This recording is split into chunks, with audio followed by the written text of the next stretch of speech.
Sir, installed na lahat ng mga top buzzer mo. May nagpapadagdag naman tayo ng mga spacer, sir. Ilalim. So, lahat ng top bars dun sa area na bubusan, sir, ano na okay na. So, nagkakabit na sila ngayon ng pipe para sa pump kit. Ayan.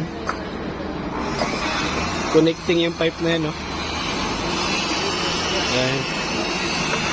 Doon sa pump kit sa baba. Papaket dito. So,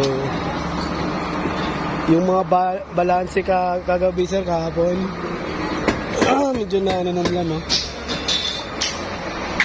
So, cleaning na lang ito mamaya bago magbuhos. Ayan.